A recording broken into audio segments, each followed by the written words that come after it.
the most dangerous in over 100 years? Will they say that we met the challenge, that we met the moment, this threat that has already claimed more lives than all the fallen from the Korean and Vietnam Wars combined? You see, what we do today will not be lost in the history books.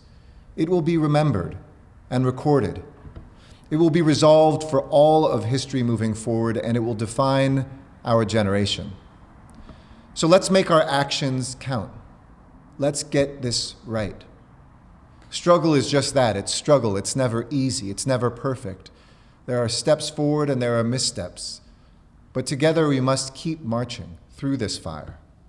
And I'm asking you to enlist in this fight. Past generations literally ran into battlefields or on protest lines and gave up everything, paid the ultimate sacrifice to fight for their values.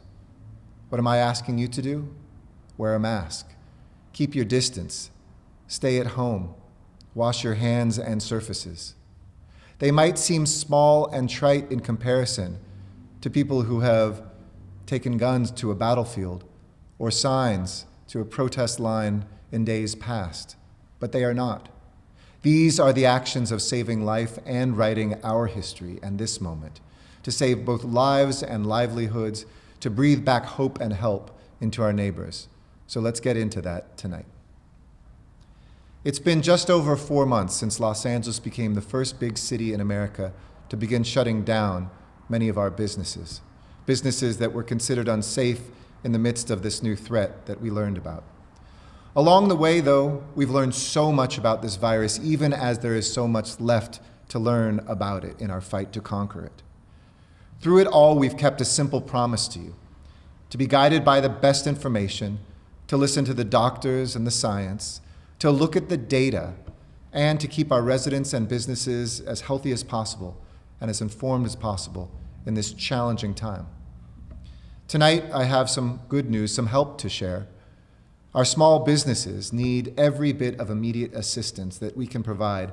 And tonight, I'd like to announce another step forward in our support, helping our local businesses and their workers by providing funds needed to help them stay in business and to meet their payrolls. Working with Councilmember Curran Price, who chairs our Economic Development Committee, Council President Nuri Martinez, and this entire city family, we are investing an additional $10 million this evening in funds for the LA Regional COVID-19 Recovery Program. This is a joint partnership with the county, and I want to thank each of the Board of Supervisors and our county counterparts. This comes on top of an existing $3 million pot already dedicated to this initiative. We now will be able to offer grants, not loans, but grants to the small businesses and nonprofits that are the lifeblood of our economy. These aren't loans where you'll incur more debt. These are direct cash assistance to help those who need it the most. And this funding is designed specifically to assist our most vulnerable businesses who did not get served by our federal Paycheck Protection Program, maybe because they're underbanked, maybe because they didn't have the staff. But we know too many small businesses, especially on our main streets, Black-owned businesses and immigrant-owned businesses, women-owned businesses and family-owned businesses, were not helped enough. We will send out these grants in 6 total rounds. So if you're not selected in the initial wave, there will be 5 more waves ahead, and we encourage you to continue to reapply. To learn more and to apply, please visit the website at lacovidfund.org. That's lacovidfund.org. Or contact one of our city's business source centers, and you can connect with them through 311. The next round of applications will open on Monday and will last through the balance of next week. Many of you took advantage this week of applying for a program to help our tenants and landlords. We were the first city to enact an eviction moratorium, and both residential and commercial tenants cannot be evicted by their landlords during COVID-19. After stopping evictions, we also froze rent on all of our rent-stabilized units, which accounts for more than 80% of our rental units in the city, 624,000 to be exact. And now a rental assistance program is answering the calls of tenants who can't make the rent and landlords who are worried about their mortgage, putting $103 million out there to help renters stay in your homes, 50,000 of them with $2,000 of assistance to help cover rent for our hardest households that are here in Los Angeles, that earn less than 80% of the area median income and who have lost some financial good because of COVID-19. So far, we've had 200,000 applications submitted. Some are from outside the city, and we'll have to take those out because this is just a specific program for city residents. Some of them may be duplicates, but till midnight tonight, you can still apply. And I encourage you to go to hcidla.lacity.org. The phones are open till 10 o'clock and midnight online. So please let us know, and the number to call is 844-944-1868. We had, as I mentioned earlier this week, about 140,000 applications the first day. Thanks to the good work of so many people. While it went down for about a half hour, we quickly jumped back up, and about 10,000 new applications per day have been well managed by the process every single day. So again, those phone lines are open till 10, and the online applications till midnight tonight. I also want to share some good news with you from our hospitals, which have learned a lot. And I hope people are still ringing those bells each evening. I hope some of you are stopping by and honking your horns to thank those workers who are still on the front lines, from janitors and techs and nurses and doctors and everybody who is still showing up to work even when we're exhausted by COVID-19. They have no choice, and in fact, they serve from their hearts. Those who are in our skilled nursing facilities and other places in our care economy, who are taking care of the most vulnerable amongst us. But the good news from our hospitals, which have learned a lot about how to treat people who are severely infected with COVID-19, doctors are now using high-flow oxygen in many cases instead of ventilators. We have news that drugs have also been effective in helping reduce blood clots, treating inflammation, or helping people with lung injuries or oxygen deficiency. All of that is helping to shorten hospital stays. So even as our numbers have gone up, the stays are shorter. And also some positive news from the scientific community is that there are at least 2 vaccine trials that are showing deep promise. Our goal, though, is to keep Angelenos from ever needing to go into a hospital, from getting infected. And our goal tonight should be to get off the state watch list for 14 days in a row. As we heard from the governor, that is what we need to have the foundation for our schools to reopen, for our economy to thrive. I hope all of us will look at that as our mutual and individual goal, to do everything we can to continue to push this second curve down and to see if we can have 14 days in a row the conditions from the states to possibly having our schools open and our workforce protected. It will help us prepare for the flu season, help us save lives, and help us each feel in control of this thing that makes us feel so much not in control each day. And right now, we're still headed in the wrong direction. Now, I caution because, as I said last week, the numbers we would see for the next 2 weeks, including this week, reflect where we were 2 or 3 weeks ago.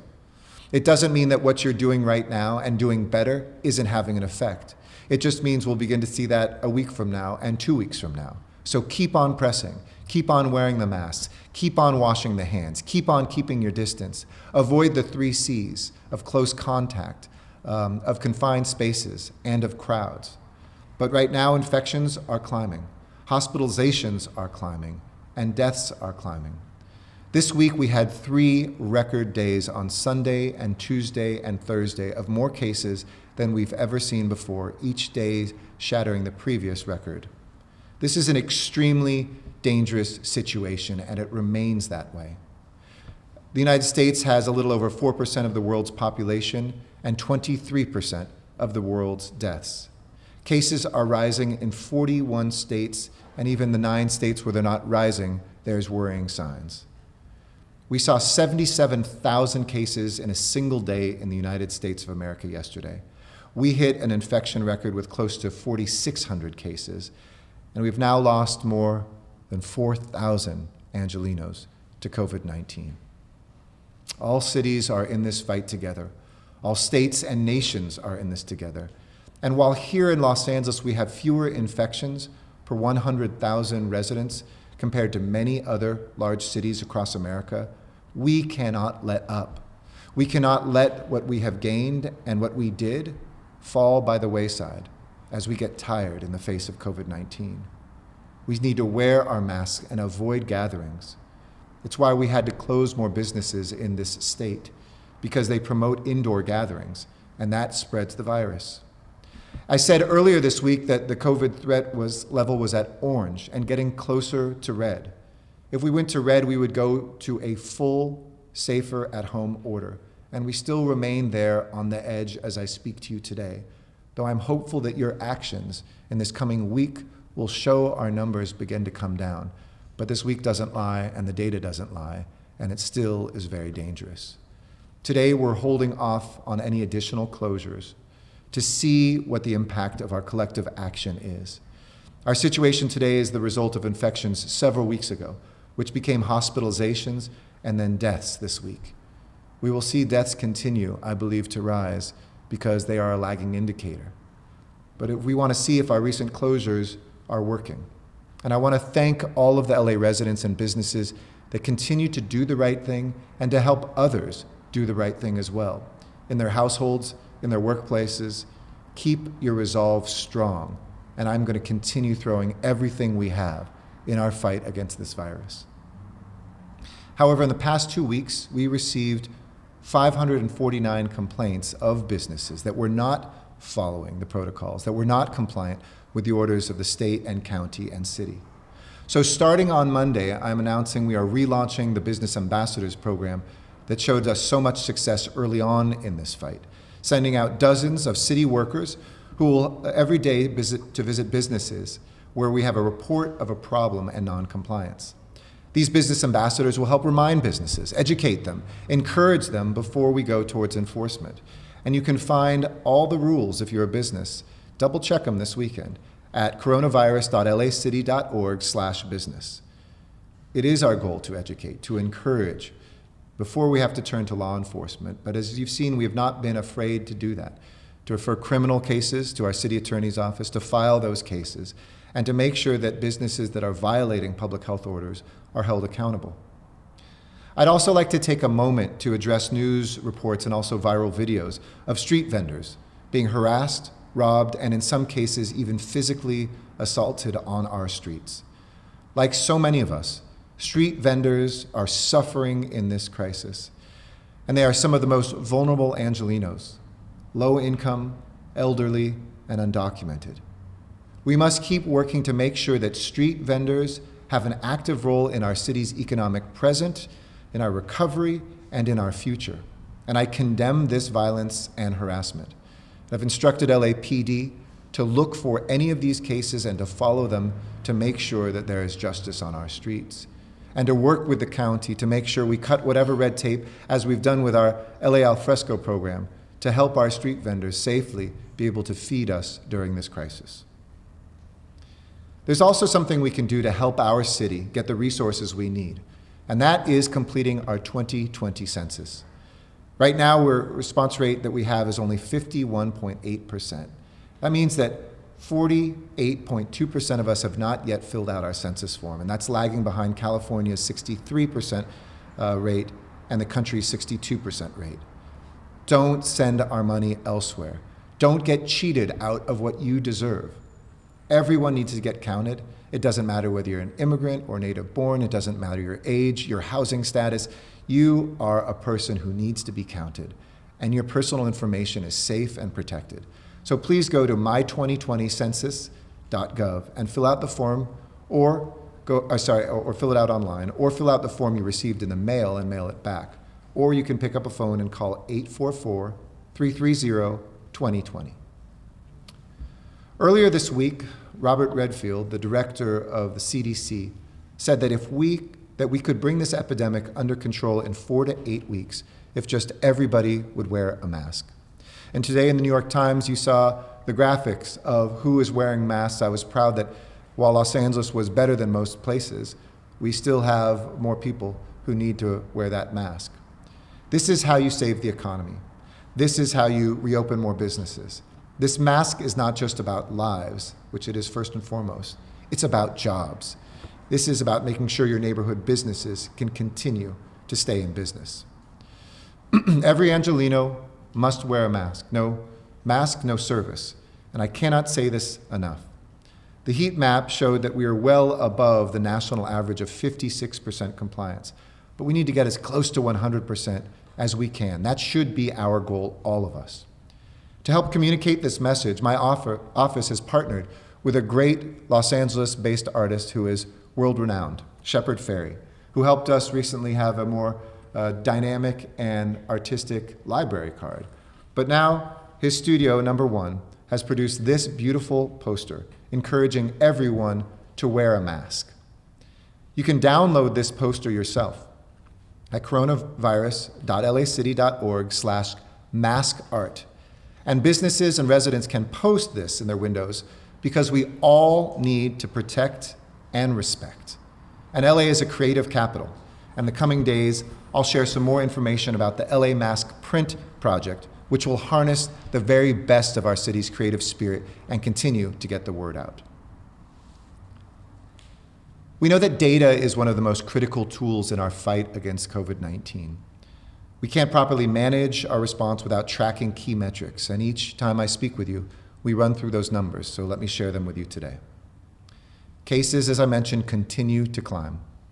Today's total was not as big as yesterday's, but we recorded 2,885 new infections, bringing our total to over 150,000 confirmed positive infections here in the county of Los Angeles. 978 of those cases were in the city of Los Angeles.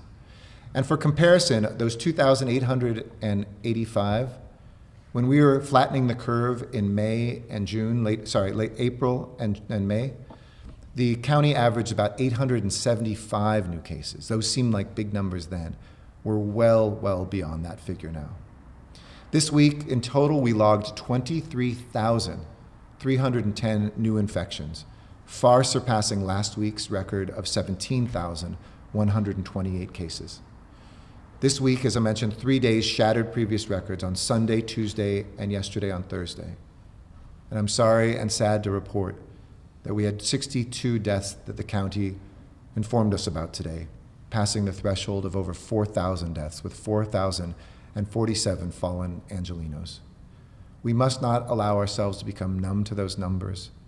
I know when we went from 10 to 20, we felt it, and from 20 to 100, how deeply that hurt. And now as we see these numbers climb, they just seem like that, just numbers. But they are people, and we'll be sharing one of those stories with you in just a moment. Hospitalizations continue to climb. They now stand basically at the highest level. It was the highest yesterday, slightly under today, but our second highest level ever right now at 2,188. And across the county, there are 624 available beds, including 435 acute care beds and 102 ICU beds. We're on the brink of going to double digits, dropping down to double digits of our ICU beds available for the first time since I've given these reports. We do have 1,094 available ventilators, a very strong and robust stockpile. A month ago, though, just to put our ICU patients in perspective, we had 404 Angelenos in intensive care. Today, there's 604 who are severely sick. That's a 50% increase in the last month alone. And for those of you who think that young people are immune, that's simply not true. 30% of people severely sick in the hospital are younger than 40 years old. And 8.4% of those infected in California are kids who are younger than 18 years old. Nearly 11,000 children younger than 18 have tested positive since this pandemic began. And while children are not as vulnerable, they can spread the virus to older and more vulnerable people in their household. The county now estimates that the rate of transmission has gone up since last week. It's at 1.07, which means the virus is still spreading, and about 1 in 230 people in LA County is currently infected and infectious. This increase from 1.01 last week to 1.07 may seem small, but it is not. It is significant, and it's not the right direction. If you think you have been exposed, ask your doctor for a test first, or get tested at CVS or a community health center, or one of our city, county, or state sites. At city sites this week, we offered more than 100,000 tests, a 25% increase, as I promised last Friday, from the previous week. And today we reopened our testing site in West Los Angeles with the Veterans Administration, which now means we have the capacity from the city sites alone to test 17,750 people each day at those 8 permanent sites.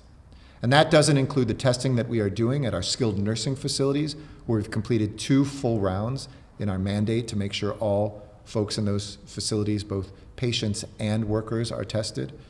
That doesn't count the work that we're doing in our homeless shelters, our pop-up test sites, and we understand that many people do not have a car to drive up to a testing center. So we are sending mobile testing teams around Los Angeles to them, where the need is immediate to make sure that everyone has access to a test.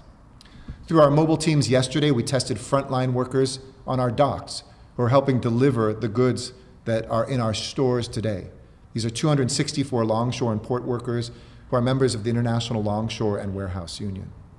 Our mobile teams also tested 173 people of the Jordan Downs housing development and will be at Nickerson Gardens development this coming week. And today, together with United Food and Commercial Workers Union, we conducted mobile testing at the Food for Less and Westlake Pico Union, where we saw an outbreak. And tomorrow we'll be there again, and we'll also be with our mobile testing teams at the Trinity Recreation Center in South Los Angeles. As a reminder, tests are prioritized. Even if they're available for everybody, they're prioritized for people with symptoms, who think they've been exposed, or who are essential workers or work in a high-risk environment. To find any of these nearly 100 testing sites, please, as always, visit coronavirus.lacity.org/testing or call 311 if you don't have internet access. The percentage of tests that are currently coming back positive is about 9.5%, which is well above where we were in late May at 8%, although it's significantly below what we're seeing in other cities, which are 25, 30, 38%. The 7-day average of new positive tests is 13.6% positive. The simple truth of this fight is that this virus is infecting more and more of us each day. At this point, too many of us know somebody who has been infected, badly hurt by this disease, or who has perished. So many families are grieving the loss of a loved one tonight, and my heart goes out to each and every one of you. I've experienced that loss in my family. I know that that is with my coworkers, hit them hard. This is something, the longer it goes on, that writes more and more pages of tragedy for each one of us. But I'm so proud of our city workers. I promised we would never stop working, and how you've stepped up, whether it's curbside delivery of books right now, or whether it's those of you who are at testing centers, homeless shelters, doing that work as business ambassadors. Thank you for showing up and showing the people of LA what our spirit is all about. The quiet acts of courage and compassion that city workers take every single day make this city safer and stronger and more secure. One of those city workers was Santos Barahona. Santos Barahona embodied the best of this spirit working at our airport, which all of us own. In Terminal 2 at LAX, he was a custodian, dedicated to his work, proud of his job, talking to his family. He loved to work and worked hard every single day. Nothing could keep him away from a job that he loved. Serving the people of Los Angeles, a gateway where families are reunified, where jobs are made, where visitors come to visit our city. He was the face of Los Angeles, making sure that we shined every moment. An immigrant from El Salvador who moved here decades ago, like so many of us who are immigrants or children or grandchildren of immigrants. He helped bring Los Angeles to the world and the world to Los Angeles. Santos passed away this past Saturday due to complications from COVID-19. We all know and see on the news each evening those beautiful, iconic towers at LAX that are lit up in different colors. Last night, we turned them off in Santos's honor, kept them black to remind us of the devastating toll and to remember and to show the love that we have for Santos and his family. To his wife, Araceli Valle, to his daughter, Claudia, who works with us here as well, to his coworkers at LAX, and to his entire city family, I know nothing can ease the pain that you are feeling right now. Know that we are thinking of you, that we are grieving alongside you. Know that we feel this loss and that we are sending you our love. In the face of this crushing crisis, let us be the generation that answered the call. Let's be the generation that took the simplest steps to save lives and to save our economy. Where everyone wore a face covering, where everyone stopped gathering, the the generation that made sacrifices so that we would be with loved ones even sooner, so businesses could reopen faster, so that our children could be back learning in schools sooner, so that we could return to the cherished spaces and the places that make life so meaningful, not just here in Los Angeles, but in our lives, throughout our lives. If we do our part, we can and we will. I assure you of that we are strong and we can maintain being in control if we take these simple acts and we write our generation's chapter as boldly and as bravely as anyone who came before us. So as always, I'm sending you strength and love and justice, Los Angeles. Thank you. I'm going to speak in Spanish next out of respect to the Santos family, and then I'll be, as always, answering questions. Mayor Eric Garcetti giving us the update on the city's response to the COVID-19 pandemic. And this week we saw multiple record-setting days for new cases. And with this, the mayor is urging all of us to wear masks and be as safe as possible, saying, let's make our actions count. Let's get this right. Infections are up. However, he did point out that hospital stays are now shorter. Still, there are only 102 ICU beds available right now in LA County. He also mentioned new help for local businesses, not in the form of loans, but in grants. It's called the LA Regional COVID Recovery Program. You can apply for these grants if you're a small business owner in need. To apply, you go to LACOVIDfund.org. And finally, he showed us a new piece of artwork by the iconic artist Shepard Fairey, who created that Obama poster. And now he has unveiled this, Protect and Respect, encouraging all of us to wear masks. Hopefully that will help convince people to wear the masks, be safe, and also respect each other's. We all have an opinion about whether or not we need to do it, but if you follow science, we need to all wear masks, and hopefully Shepard Fairey will help us send that message. In the meantime, despite theme parks being closed until further notice, Knott's Berry Farm is reopening its gates today for a brand new culinary festival. The limited time event will only be around for 2 weekends inside Knott's historic ghost town. Orange County reporter Tony Cabrera joins us now live with more. Tony? David, Michelle, Knott's Berry Farm has been closed for 4 months now. The marketplace area on the front end of the park, that's been open for some time now. But this is the first time they're actually letting people inside the park. So you're looking at some of the first people inside in 4 months. It's all for a limited time event called Taste of Calico. Although the park's rides and attractions are still shut down,